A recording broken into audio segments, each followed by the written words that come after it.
عالم میں ہے نرالا، اعلیٰ ہے اس کا مقام، مرکز تحفظ اسلام، مرکز تحفظ اسلام۔ بسم اللہ الرحمن الرحیم، ان الحمد للہ والصلاة والسلام علی رسول اللہ صلی اللہ علیہ وسلم۔ حضرات معزز سامعین و ناظرین کرام، جیسا کہ مرکز تحفظ اسلام ہند کی جانب سے مسائل رمضان کی جو سیریز چل رہی ہیں، ان میں سے آپ کے علم میں ہوگا کہ کل جو سیریز تھی وہ بندے کے حصے میں آئی ہے کہ اس سلسلے میں گفتگو کی جائے کہ صدقہ فطر اور فدیہ کیا چیز ہے، اس کے کیا مسائل ہیں۔ کل الحمدللہ اس کی تمہیدی گفتگو عرض کی جا چکی ہے، اس کا مقصد عرض کیا جا چکا ہے۔ آج کی مجلس میں جو ہمیں عرض کرنا ہے وہ صدقہ فطر کا حکم کیا ہے، اور اس کے سلسلے میں کچھ ضروری گزارشات ہیں، وہ آپ سماعت فرمائیں۔ میرے بزرگوں، مذہب اسلام نے مختلف قسم کے صدقات کا ادا کرنے کا حکم دیا ہے اہل ایمان کو۔ ان میں سے ایک صدقہ فطر ہے جو عید الفطر کے موقع پر ادا کیا جاتا ہے، اور یہ ایسا حکم شرعی ہے جس سے شاید ہی کوئی ناواقف ہو۔ اس سلسلے میں قرآن اور احادیث واضح ہیں، اس سے ثابت ہو رہا ہے۔ قرآن کریم میں اللہ تعالیٰ فرما رہے ہیں، اعوذ باللہ من الشیطان الرجیم، بسم اللہ الرحمن الرحیم، قد افلح من تزکا، یعنی وہ شخص کامیاب ہو گیا جس نے زکوٰۃ دی۔ یہ سورہ اعلیٰ کی آیت ہے، پارہ 30 کی۔ اس آیت کی تفسیر میں متعدد اقوال ہیں مفسرین کے، ان میں سے ایک مضبوط جو قول ہے وہ یہ ہے کہ یہاں زکوٰۃ سے مراد صدقہ فطر ہے۔ حضرات، متعدد احادیث مبارکہ کے اندر یہ بات پتہ چلتی ہے کہ آقا مدنی جناب رسول اللہ صلی اللہ علیہ وسلم نماز عید سے پہلے اس کی ادائیگی کا حکم دیا کرتے تھے۔ آپ کا اور صحابہ کا اس پر تعامل رہا ہے، انہوں نے اس پر عمل فرمایا ہے۔ اس سلسلے میں جو احادیث تھی وہ ہم نے کل پیش کی تھی، البتہ جہاں تک اس کا فقہی نقطہ نظر ہے کہ صدقہ فطر جو ہے فقہا کے نزدیک اس کا کیا حکم ہے، وہ بھی جاننا بہت ضروری ہے۔ چنانچہ مسائل کی کتابوں میں یہ صراحت ملتی ہے کہ جمہور علماء نے صدقہ فطر کو واجب قرار دیا ہے، اگرچہ بعض علماء نے فقہا نے اس کو فرض اور بعض نے سنت مؤکدہ فرمایا ہے، لیکن یہ صرف لفظی مسئلہ ہے، لفظی اختلاف ہے۔ اصل جو اس کا مقصد ہے وہ ضروری اور لازم ہونا ہے، اسی پر احناف کا اور جمہور کا مسلک ہے اور اس پر عمل ہے۔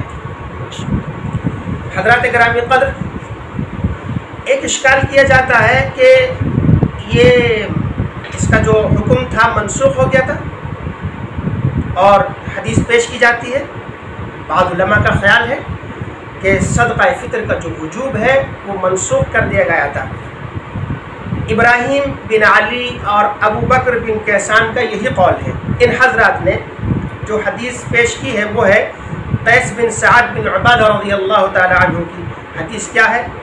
حدیث یہ ہے کہ حضرت قیس بن سعد نے کہا کہ رسول اللہ صلی اللہ علیہ وسلم نے ہمیں زکوٰۃ ادا کرنے کا حکم کیا، فطرہ ادا کرنے کا حکم دیا، لیکن جب زکوٰۃ کا حکم نازل ہوا تو اللہ کے رسول نے اس کے بعد صدقہ فطر ادا کرنے کا حکم نہیں دیا، تو ہم نے اور اللہ کے رسول نے ہمیں صدقہ فطر ادا کرنے سے منع بھی نہیں کیا، اور چنانچہ ہم اس کو ادا کرتے رہے۔ اس حدیث کو نسائی شریف میں بیان کیا گیا ہے۔ مگر میرے بزرگوں، اس استدلال کو، اس بات کو علامہ ابن حجر عسقلانی رحمۃ اللہ علیہ نے رد فرمایا کہ کہ اول تو اس حدیث کے اندر جو راوی ہے وہ ایک راوی مجہول ہے، لہٰذا یہ ضعیف ہو گئی حدیث۔ دوسری بات، اگر یہ مان لی جائے کہ یہ حدیث صحیح بھی ہے تو معلوم یہ ہوا کہ جو زکوٰۃ کا حکم تھا اور زکوٰۃ کے حکم نازل ہونے کے بعد صدقہ فطر کو دوبارہ سے کہنا ضروری نہیں سمجھا، چونکہ اس کا حکم پہلے سے دے رکھا تھا۔ تو یہ بات ثابت ہوتی ہے اس بات کو سمجھنے کے لیے کہ جو پہلا حکم ہے وہی کافی ہے، اور جب ایک فرض جو چلا آ رہا ہے دوسرے فرض کا جب حکم ملا تو اس کا مطلب ہر کسی نہیں ہوتا ہے کہ وہ پہلا حکم منسوخ ہو گیا ہے، لہٰذا ہمیں اس کو منسوخ نہیں ماننا چاہیے، عمل کرنا چاہیے۔ اس بات کو فتح الباری کے اندر جلد نمبر 3 اور حدیث نمبر 3680 میں نقل فرمایا ہے۔ میرے بزرگوں، ان پوری گفتگو کے بعد یہی بات ثابت ہوتی ہے کہ ہم پورے اہتمام کے ساتھ، خوش دلی کے ساتھ ہمیں صدقہ فطر ادا کرنا چاہیے، اس میں کسی قسم کی کوتاہی نہیں کرنی چاہیے، اور اگر اس طرح کی کوئی افواہ ہے، کوئی بات ہے، اس پر دھیان نہیں دینا چاہیے، بلکہ اپنے علاقے کے علماء سے رابطہ کر کے مسئلے کو سمجھ کر صحیح معنی میں ادائیگی کرنی چاہیے۔ اور یاد رکھیے، اصل معاملہ اللہ سے ہوتا ہے، دل کا معاملہ ہوتا ہے، اور چونکہ جو رمضان چل رہا ہے اس کا مقصد ہی کہ لعلکم تتقون، اللہ کا پاس و لحاظ ہمیں حاصل ہو جائے۔ اگر خدا نہ خواستہ ہم اس میں کوتاہی کریں گے، اللہ تو دیکھ رہے ہیں نا، ہمارا تجربہ یہ ہے، ہمارے بڑوں کا بھی تجربہ ہے یہ کہ جو خرچ اللہ کے نام پر کیا جائے گا اللہ تعالیٰ اس کو بڑھا کر واپس فرماتے ہیں، اس میں کوتاہی نہیں ہوتی ہے، اس میں کمی نہیں ہوتی ہے، اس میں نقص پیدا نہیں ہوتا ہے۔ یہ ایک عام مزاج بنا دیا گیا ہے کہ مال خرچ کرنے سے کم ہو جاتا ہے، دین پر ایسا نہیں ہے۔ اللہ تعالیٰ فرما رہے ہیں رمضان کے علاوہ اس کا جو بدلہ ہوتا ہے 10 گنا بڑھا کر دیتے ہیں، لیکن رمضان شریف میں اس کو 70 گنا کر دیتے ہیں۔ اسی لیے لوگ اس کا اہتمام کرتے ہیں کہ رمضان شریف میں خوب دیا جائے۔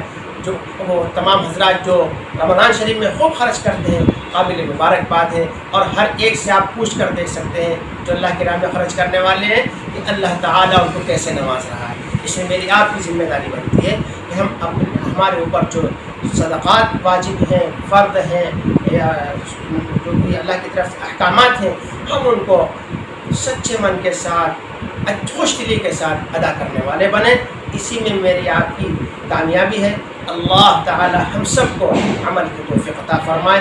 جہاں تک یہ بات ہے کہ کن لوگوں پر فرض ہے اور اس کو یعنی واجب ہے، اور کن لوگوں کو دیا جائے گا، کون اس کے مستحق ہے، اور کیا چیز دی جائے گی، یہ انشاءاللہ ہم اگلی مجلس میں عرض کریں گے۔ اللہ مجھے آپ کو بصحت و سلامت رکھے، اور تو انشاءاللہ پیش کریں گے۔